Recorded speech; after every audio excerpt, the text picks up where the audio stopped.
길동이와 나는 친한 친구 사이이다. 최근 길동이가 열심히 준비하던 시험에서 불합격했다고 한다. 울면서 슬퍼하는 길동이를 보니 마음이 아팠다. 일주일 뒤 혼자 힘들어하고 있을 길동이가 생각나 다시 찾아갔다. 그런데 길동이 표정이 내 예상과 너무 다르다. 미소로 나를 맞이해주며 라면을 끓여준다니. 금세 회복한 길동이를 보니 다행이긴 한데 어떻게 가능한 것이지? 길동이의 이런 놀라운 능력은 바로 회복 탄력성이 있습니다. 오늘은 김주환님의 회복 탄력성이라는 책의 내용을 함께 나눠보겠습니다. 출판사는 위즈덤 하우스입니다. 영어로 리질리언스인 회복 탄력성은 마음의 근력을 의미합니다. 다가온 역경과 어려움을 오히려 발판 삼아 도약하는 힘이라고 할 수 있습니다. 이 책에는 놀라운 회복 탄력성을 가지고 역경을 극복한 여러 인물들이 소개됩니다. 에이미 멀린스는 선천적 기형으로 태어날 때부터 종아리뼈가 없어서 1살 때 2다리를 절단하는 수술을 받아 무릎 아래 다리가 없는 장애인입니다. 멀린스는 장애를 가진 사람을 뭔가 부족한 사람이 아니라 독특한 특징과 새로운 가능성을 지닌 사람으로 봐야 한다고 당당하게 주장합니다. 의족을 끼고 장애인 올림픽에서 세계 기록을 세우기도 하였고 알렉산더 맥퀸의 패션쇼에서 구두 일체형 인공다리로 멋지게 런웨이를 걷기도 했습니다. 특히 작가, 강연가, 영화 배우로도 왕성한 활동을 하고 있는 멀린스는 많은 사람들에게 동기부여해주는 멋진 삶을 살고 있습니다. 서울대 이상묵 교수님은 국비 장학생으로 MIT에서 박사학위를 받은 유망한 해양지질학자셨습니다. 전 세계 바다 곳곳을 누비며 세계적인 학자들과 연구를 진행하기도 했으며 과학자인 동시에 탐험가였습니다. 45세 되던 2006년 여름, 교수님은 야외지질 조사 프로젝트 중 미국 사막 한가운데에서 차량이 전복되는 사고를 당했습니다. 3일이 지나서야 의식을 회복했고 손끝 하나 움직일 수 없는 전신마비였습니다. 5대양 6대주를 탐험하며 연구하던 그에게는 치명적인 역경이었지만 교수님은 처지를 비관해 우울해하거나 현실을 부정하려 하지도 않고 있는 그대로 받아들였다고 합니다. 교수님은 전동 휠체어에 몸을 실은 채 학교로 복구하여 강의와 연구에 몰두했다고 합니다. 오직 입만 움직일 수 있을 뿐인 그는 노트북과 연결된 구강용 마우스로 프로젝터 스크린을 작동하여 강의했습니다. 이상묵 교수는 이 사고 때문에 오히려 더 마음이 편해진 면도 있다. 할 수 없는 일에 매달리고 집착하기보다는 할 수 있는 일에 집중하는 것이 더욱 중요하다. 나에게 닥친 사고를 불운의 시작이라고 보지 않고 몰랐던 다른 세계를 볼 수 있는 새로운 인생 방향의 전환이라고 강연하며 장애인 학생들뿐 아니라 모두에게 희망을 불어넣어주는 희망 메이커 역할을 하고 계십니다. 이들처럼 대략 전체 인구의 3분의 1 정도는 인생의 역경에 대해 강한 내성을 지니고 있다고 알려져 있습니다. 다시 말해서 3사람 중에 2사람은 역경이 닥치면 무너지거나 주저앉을 가능성이 높은 반면 나머지 1사람은 꿋꿋이 이겨내고 더 큰 성장과 발전을 이뤄낸다는 뜻입니다.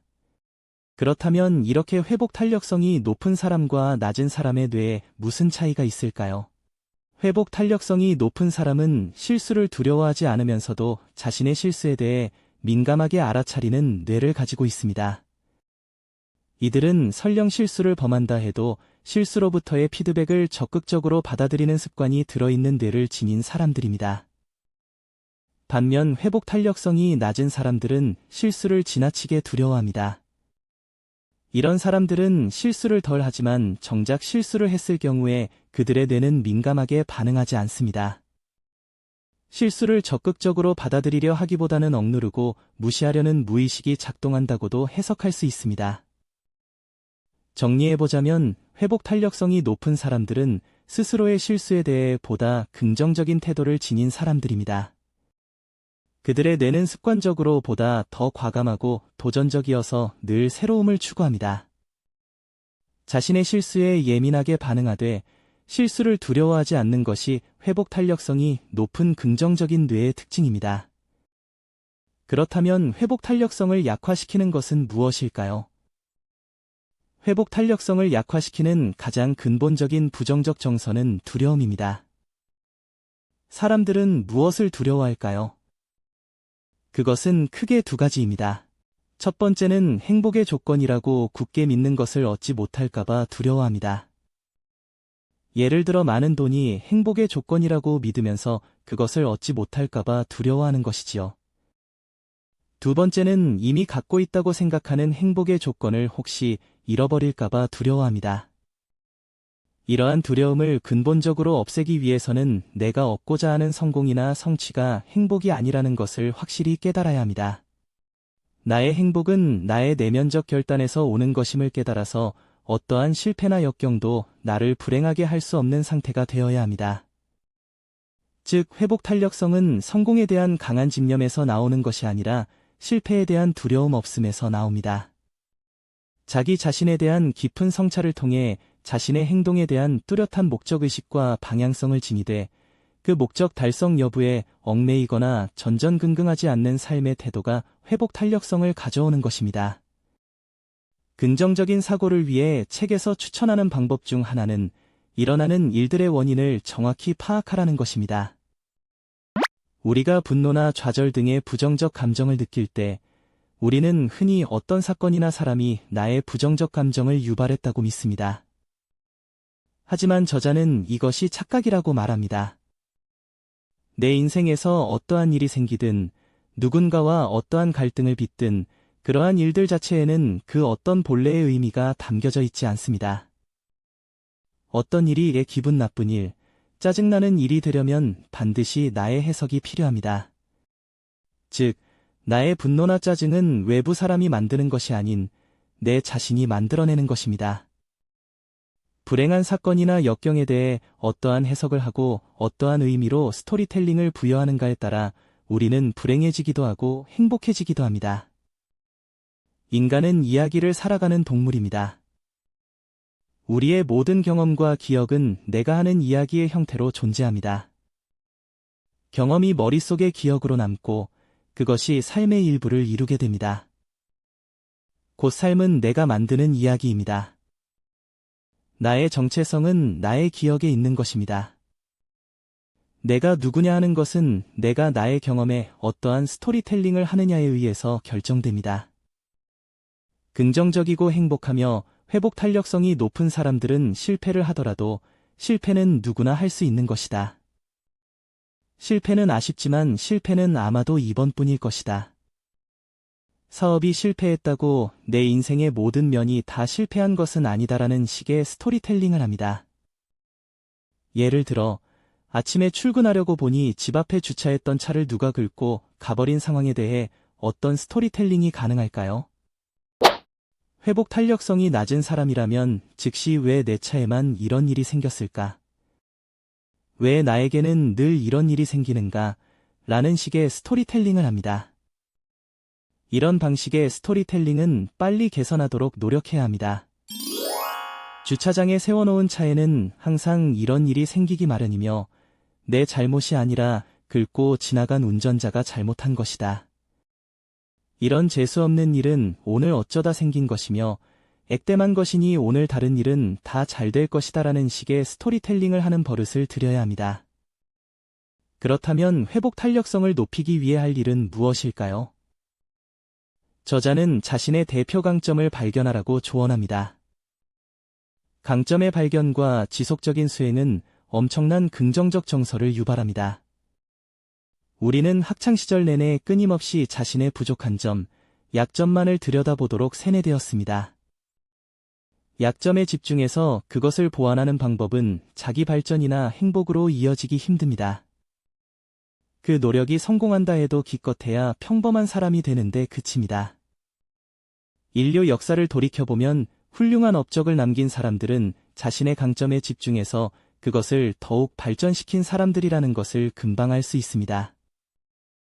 마틴 셀리그만 교수는 일상생활 속에서 자신의 고유한 강점을 발휘하는 것만이 진정한 행복에 이르는 유일한 길이라 강조합니다. 부부나 연인 관계에서 절대 갈라서지 않는 비법은 상대방의 강점을 발견하고 그것을 발휘하도록 도와주는 것이라고 단언합니다. 여러분의 강점은 무엇인가요? 오늘부터라도 일상생활 속에서 강점을 수행하도록 노력하며 살아간다면 한 달 뒤부터는 긍정성이 향상되는 것을 느낄 수 있을 것입니다.